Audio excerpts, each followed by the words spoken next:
बिस्मिल्लाहिर्रहमानिर्रहीम। अस्सलाम वालेकुम। आपका दोस्त सलमान हैदर। दुआ है परवरदिगार से कि उसने आपको और आपके अहले खाना को अपनी हिफ्ज़ व अमान में रखा हो। क्या जस्टिस काजी फायज़ साहब और मियां मोहम्मद नवाज शरीफ या मुस्लिम लीग नून में कोई गठजोड़ हो सकता है? ये एक बहुत बड़ा सवाल है। और इसकी इब्तदा जो है इस गठजोड़ को बनाने की, इस अंडरस्टैंडिंग को बनाने की, कान को यहाँ से नहीं यहाँ से पकड़ने की कोशिश की जा रही है। और कुछ मशवरे और मशवरों पर अमल दरामद का बाकायदा फ़ैसला भी कर लिया गया है। और नवाज शरीफ साहब अब जो मीनार पाकिस्तान की तकरीर है उसके अंदर क्या करने का प्लान रखते हैं, बिल्कुल चीज़ें डिफरेंट है उसी तरह, लेकिन किसी और तरीके से। जब आपका दुश्मन किसी और के हाथों मारा जा रहा तो क्यों ना उस बंदे को सपोर्ट करना शुरू कर दें। जी हाँ, ये खबर बड़ी एक्सक्लूसिव, बिल्कुल एक्सक्लूसिव खबर है जो जिसकी डिटेल मैंने आप तक पहुंचानी है। जज जर्नैल के खिलाफ मुस्लिम लीग नून का अब नया स्टेप क्या है मियां मोहम्मद नवाज शरीफ साहब का, किस तरीके से उन्होंने दिल बहलाना है अपना। और वो क्या चीज़, नवाज शरीफ साहब चीन जाने की मिन्नत बहुत कर रहे हैं। मिडल ईस्ट के तो सारे दौरे निजी हैं और इसके लिए बाकायदा लॉबिंग हो रही है। वो किस नहज पे और इसका मकसद क्या है, क्या कैश करना है मीनार पाकिस्तान में जाके, आवाम को क्या बताना है कि हम क्या कर रहे हैं, हम कौन सी गारंटियाँ ले रहे हैं, ये इंटरेस्टिंग डिटेल्स हैं। और 16 माह का अरबों रुपए का स्कैंडल, जी हाँ, इनके अपने इत्तेहादिया खुद बता रहे हैं कि पीपल्स पार्टी और नून लीग की मुकम्मल अंडरस्टैंडिंग थी कि हमने इन आखिरी चंद दिनों के अंदर, जब ये सैकड़ों के हिसाब से जो बिल पास हुए सेनेट से, तो हमने किस तरीके से अरबों रुपए की दिहाड़ी लगानी है।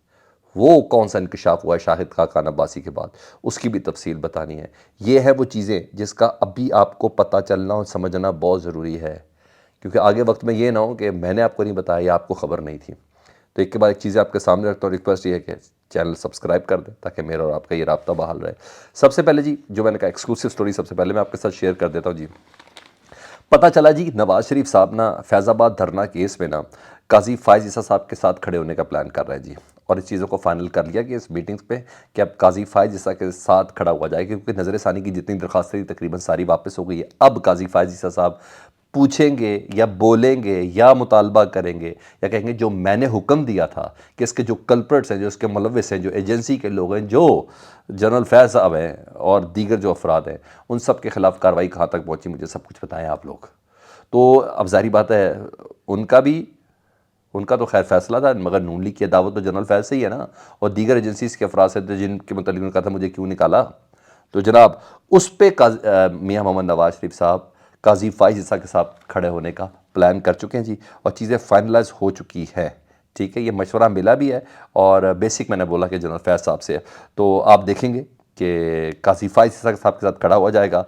और नवाज शरीफ साहब को ये लगता है, पहला नवाज शरीफ साहब को ये भी लगता है कि काजी फायज़ ईसा साहब ने जूनियर जजेस को ना वापस भेजने का कुछ प्लान करने का भी प्लान में है, उनके खिलाफ भी किसी किस्म की कार्रवाई करने का प्लान है। बज़ाहिर नकवी साहब हो गए, एजाजुल हसन साहब के हवाले जो रेफरेंसेज आए में उनके ऊपर इस मौजू पे भी वो जस्टिस काजी फायज़ को, बज़ाहिर अली नकवी से भी इन्हीं को तकलीफ़ है।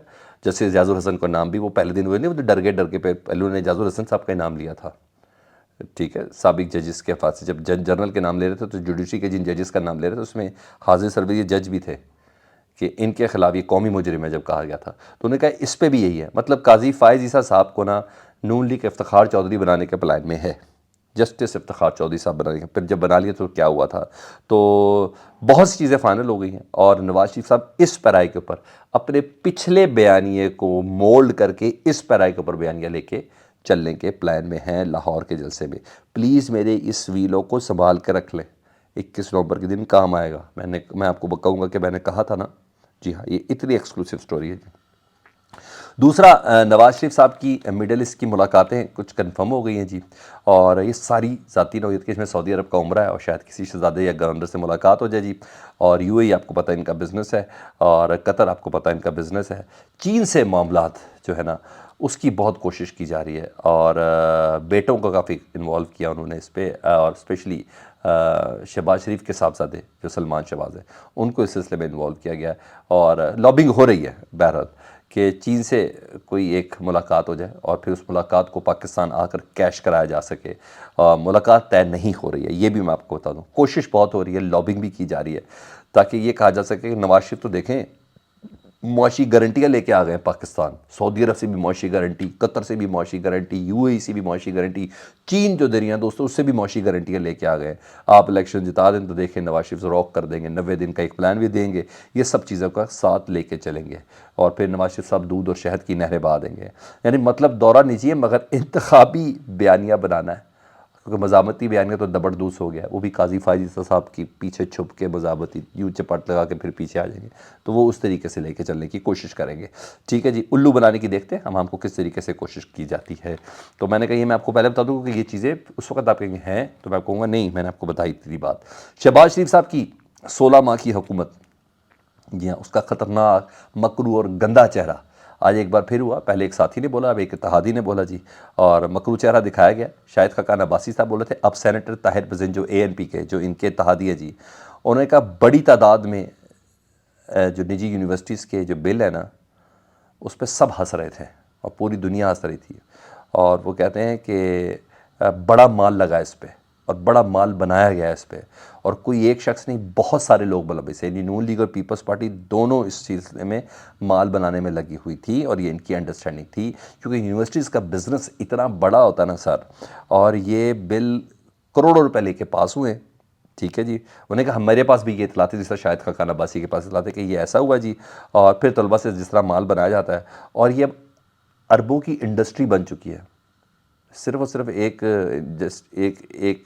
لائسنس ہی مل جائے نا تو وہی بڑا اربوں کا ہوتا ہے۔ انہوں نے کہا بس یہ ہو گیا، اور اب اس طریقے سے ہوا ہے، اور پھر آپ کو پتہ ہے پھر پاکستان کی یونیورسٹیز کا جو لیول ہے وہ بھی آپ نے دیکھ لیا ہے، تو یہ اس طریقے سے یہ سارے پیسے لے کے نون لیگ کے سینیٹرز اور پیپلز پارٹی کے سینیٹرز کو تب جا کے یہ بل پاس ہوا ہے۔ ہاں یہ میں آپ کو بتا دوں، ایک وقت آئے گا، ابھی اداروں کو اس چیز کی ضرورت نہیں ہے، جو ادارے فائلیں بناتے ہیں نا ایک ایک کی، ابھی اداروں کو اس چیز کی ضرورت نہیں، ایک وقت آئے گا کہ اداروں نے ان کو دبانا ہوگا۔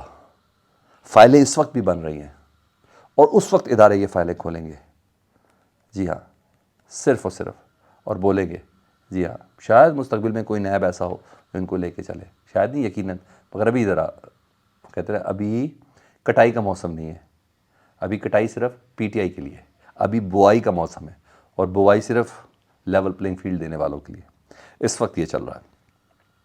دوسرا ایک اور چیز تھی، خبر تھی، تو میں نے کہا میں ہند صاحب کو یہ معاملے کو کیسے کر سکتا ہوں۔ عمر چیمہ صاحب، اور ان کی سٹوری ہے جی، جج باقر نجفی صاحب ہے جی، ان سے متعلق انہوں نے کہا کہ جسٹس باقر نجفی صاحب نے خط لکھا ہے اپنے رجسٹرار کے ذریعے پاکستان کی وزارت خارجہ کو، اور انہوں نے بتایا کہ میرا بیٹا ڈاکٹر امریکہ جا رہا ہے، اور اس کو پروٹوکول دیا جائے اور دیگر سہولیات دی جائے، نہ صرف پاکستان میں بلکہ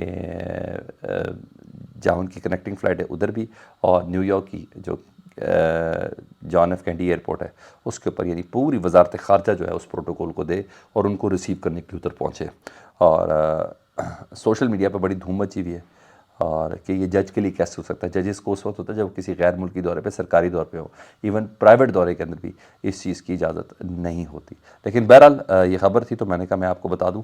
تو اب آپ کو بتاؤں، ججز اور جرنیلز کے خلاف اب یہ منہ سے نہیں بول سکتے، لیکن قاضی صاحب کے پیچھے کھڑے ہو کے بولیں گے اوئے پتہ چلا، تو یہ یوں کر کے وہ پیچھے سے نہیں آواز دیتے۔